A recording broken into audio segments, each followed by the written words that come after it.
When I have a thought, I gotta let it out.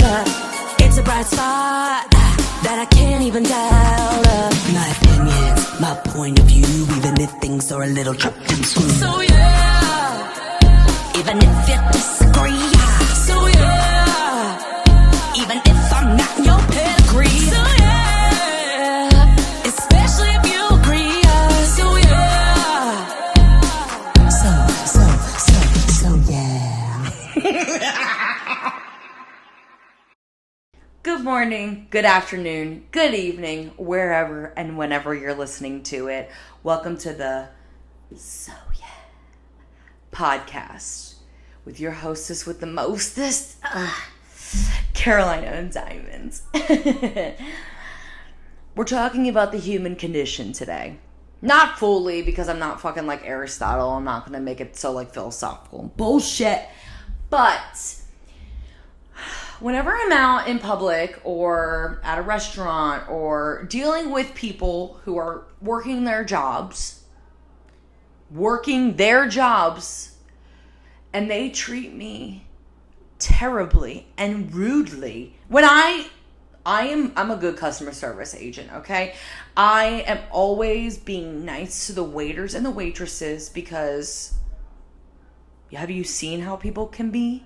How you see how mean people can fucking be? That is a true tell on like if a person's actually a good person or not, is how they treat the waiter or the waitress, okay? That's just me personally. But when people are in their job, working their jobs, and they are like blatantly rude, and again, I understand there are a lot of nuances, and you know, you never know what somebody's going through, whatever, like I can tell the difference when somebody's going through something and when somebody just hates their fucking life, okay? So my problem is when I'm dealing with somebody who's doing their job and they have such a fucking attitude like, I applied to work here. Baby, you applied for this position. I'm not working here. I'm not working at the DMV. I'm not working at I did not press the application online for the DMV. That was what you did. You made a choice. And now you're mad that you hate your fucking job, but you applied to work here. What's that about, babe? What's that about? I don't like it. I didn't ask for this shit. Especially if I'm giving you, like, hey, how's it going? And, you know, I got that customer service voice that definitely goes up an octave. Hey, how are you? Thank you so much. I'm really going to come at it like that. Because, again, I know people have jobs where they deal with terrible fucking people all the time. I'm not going to be another one niche into that fucking bedpost. I am not going to be the terrible person that you had to deal with on your fucking job. What you can do for me is not act like an asshole because I didn't apply to work there. So yeah. I know what I'm about to say. Some people are not going to like. Welcome to the podcast. And I also understand there can be a lot of nuances, and like everything else, there are multiple things can be true at once. Some of you out there. Anyway, when people do not have friends, like no friends, or they've had friends and they like had falling outs, that's a you problem. There's a lot of things I cannot trust about a human being who doesn't have friends. What do you mean you don't have friends? You don't have people that are being honest with you in this life? Or when people are honest with you, you shut them down and you're like, well, you don't believe everything that I believe. Whoa. Okay, first of all, great friends, fantastic friends, are ones that have a lot of similarities but also have a lot of differences with you, because that makes it a little bit more colorful in your life. Because, you know, there's many times where I'm like, oh, this is the way that everybody thinks. One of my friends will say something and it's like, no, actually, I don't think that way at all. And I'm like, whoa, let me think about this a little bit. I also have a brain, not worms. And I can see that other people's perspectives and points of view are beneficial for me and my chemical makeup, My Chemical Romance, okay? Literally, though. So when you say that you don't have friends and like, oh, it's this person's problem and I cut this person off and I cut this person off and now you have nobody, baby, look in the mirror, okay? Because that's all that the people in our lives are doing anyway. They're mirrors. I'm just a mirror, okay? Look in the mirror. I'm looking right at you. And look at yourself. And understand, okay, this person is triggering me in X, Y, and Z way. What is that teaching about me? What lessons do I have to learn to get better myself? Because maybe I have a couple blind spots here. That's what somebody who doesn't have worms for brain thinks. And the people who do not have any friends or no friends that are being real as fuck with them, you got worms for brains. You need to go to the doctor. You need to get it checked out. You also probably need to get on an antidepressant because there's something happening in your brain where you think that you are this amazing person and you're not. You're not. Have a little integrity. People have lost integrity. Find it. So yeah. This part of the podcast is called Currently, and it's everything that I am currently reading, watching, and listening to. I have been dying. I've been fucking dying to talk about this book on my podcast. Again, I gave myself a little bit more space, a little bit more breath to talk about it because I'm about to talk some fucking shit right now. Okay? Let me preface this. My book taste, my personal book taste, romance, thriller, memoirs.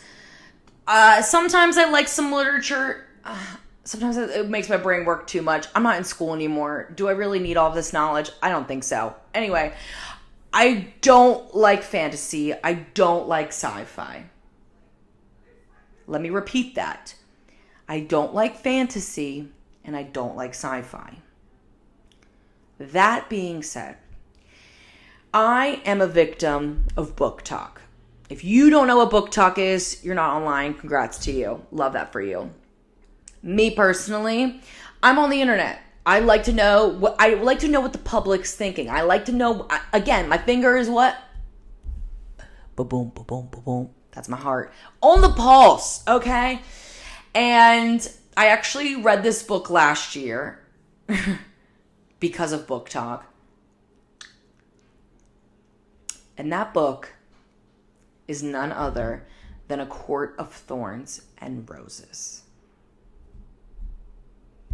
First, let me say, everybody on the internet was like, this is the best series ever. Okay? It's so smutty. If you don't know what smut is, sex, fucking, that kind of shit. It's so smutty. It's so good. I'm going to read it. I want to know what people are talking about. Let's do it. I decided that for Christmas 2023, there's 5 books in the series. I was like, you know what? Let's just pull the full trigger on this. Let me just get the box set. Because I've read series before that are a little bit more fantasy, a little bit more dystopian is more my vibe. Like, I like Hunger Games. I like Twilight, but also that's like, it's like no taste but taste, you know what I mean? If you don't understand the campiness of Twilight, you really are just stupid. Anyway, so I got the box set for Christmas 2023. Worst fucking present I could have asked for and a waste of goddamn money. First of all, it's thick. It's about 600 pages, okay?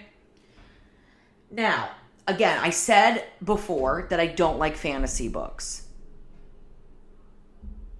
Did not change with this fucking book. First of all, they're fairies, F-A-E-R-I-E, but the main girl is Feyre, F-E-Y-R-E. Could we have written a better name for her? A Feyre fairy? Like, that it's too much for me. And they have like this geographical kind of page at the beginning. And as I was reading it, I was so confused. I had to flip back to this geographical page so many times because I'm like, wait, where the fuck, what land am I in? Am I with the humans or am I with the fairies? I don't know what the hell's going on. I'm so confused. I am so confused. Now, not only did I hate it, the writing, Sarah J. Maas, it is terrible. The writing is terrible. It doesn't matter if it's a fantasy book or not. The writing is terrible. Awful. The smut? Smut where? Smut where? Because they only like kiss and fuck by the last 350 pages. What? You're telling me that there was all this sexual tension for so long and I didn't get a little smoochy? Because the only reason why I'm bringing this up is because everybody was like, it's so smutty. I'm like, y'all haven't even read smut, okay? Y'all haven't read the sucking and the fucking that I have, okay? So there's no smut. The plot is confusing. The names are so fucking confusing. That's why I didn't watch Game of Thrones, because I'm like, wait, who are we talking about? Where are we? What are we doing? Who, what, where, when, and why? I'm confused, okay? And the writing is horrible. The writing is so horrible. And you would think that I would have learned my lesson. No. Because people who love the book say the first and the fifth book are the best ones. First and the fifth book? First and the fifth book, what the fuck happens in 2, 3, and 4 that are also 600, 700 pages? The second book, not very good. Okay, I'll give it to them. I read it. The third book was better, but I read 3 out of the 5, and I had to give myself a break because I hated it so fucking much. But also, I'm so goddamn stubborn that I wish I could draw a line in the sand for my fucking self. Okay, I wish I had enough tenacity to be like, you know what, Caroline, just let this book go. But no, I'm fucking stubborn. I'm like, I gotta know how it ends. I'm not gonna read the 4th or the 5th book anytime soon.